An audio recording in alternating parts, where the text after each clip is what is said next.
Nicholas Copernicus, वो सितारा जिसने ब्रह्मांड को नया अर्थ दिया। एक सवाल जिसने इतिहास बदल दिया। सोचो, अगर तुम्हें कोई बताए कि तुम्हारा घर ही पूरी दुनिया का केंद्र है, तो क्या तुम यकीन करोगे? लेकिन 500 साल पहले सभी यही मानते थे कि धरती ब्रह्मांड का केंद्र है और सूरज, चांद, तारे सभी उसके चारों ओर घूमते हैं। पर एक लड़के ने इस सच को चुनौती दी। उसका नाम था निकोलस कोपरनिकस। निकोलस का जन्म 19 फरवरी 1473 को पोलैंड के एक छोटे से शहर तोरू में हुआ। पिता व्यापारी थे, लेकिन निकोलस के मन में सवालों का तूफान था। रातों में वह खिड़की से बाहर तारों को देखता और सोचता, क्या सच में धरती ही सब कुछ है? जब वो 10 साल का था, तभी उसके पिता का निधन हो गया। उसके चाचा, जो एक बिशप थे, ने उसे पढ़ाई के लिए प्रेरित किया। निकोलस ने क्राकोव यूनिवर्सिटी में गणित और खगोल विज्ञान पढ़ा, फिर इटली जाकर कानून, दवाई और यहां तक कि यूनानी दर्शन भी सीखा। उसका मस्तिष्क हर ज्ञान को पचाने के लिए लालायित था। वो खोज जिसने सब कुछ बदल दिया। उन दिनों चर्च और विद्वानों का मानना था कि पृथ्वी ब्रह्मांड के केंद्र में है, जियोसेंट्रिक मॉडल। पर निकोलस के गणित के समीकरण कुछ और कह रहे थे। उसने देखा कि ग्रहों की चाल का हिसाब तभी सही बैठता है जब सूरज को केंद्र माना जाए। ये विचार उस समय के लिए बम की तरह था। लगभग 30 साल तक कोपरनिकस ने चुपचाप अपने सिद्धांत को परखा।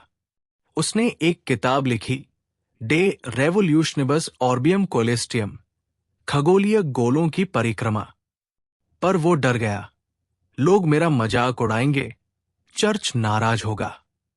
आखिरकार 1543 में बीमार और बूढ़े कोपरनिकस ने अपनी किताब छपवाने का फैसला किया।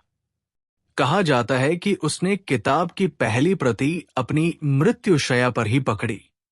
शायद उसे पता था कि ये सच दुनिया को हिला देगा। और हुआ भी वही। चर्च ने उसकी किताब को खतरनाक घोषित कर दिया, लेकिन तब तक बहुत देर हो चुकी थी। कोपरनिकस का हेलियोसेंट्रिक मॉडल, सूर्य केंद्रित सिद्धांत, ने गैलीलियो, केपलर और न्यूटन जैसे वैज्ञानिकों को प्रेरित किया। आज हम जानते हैं कि वो सही था। कोपरनिकस की प्रतिभा बहुमुखी थी। अर्थशास्त्री, उसने समझाया कि ज्यादा सिक्के छापने से मुद्रास्फीति होती है। डॉक्टर, गरीबों का मुफ्त इलाज करता था। देशभक्त, पोलैंड को युद्ध में दुश्मनों से बचाने की योजनाएं बनाई। सवाल करो, कोपरनिकस ने सिखाया कि सच अभी गलत हो सकता है। डरो मत।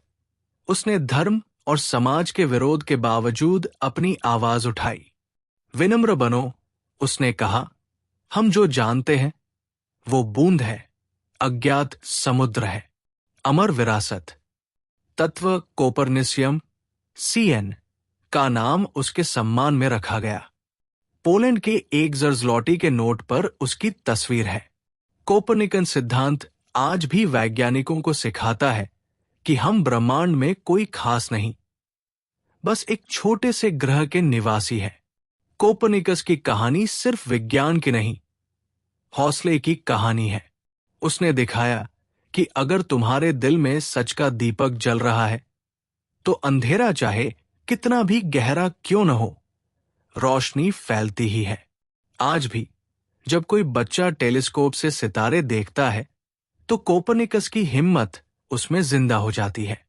सितारे हमें नहीं देखते, पर हमें उन्हें देखना चाहिए, क्योंकि वे हमें सिखाते हैं कि असीमित होने का क्या मतलब है। कोपरनिकस।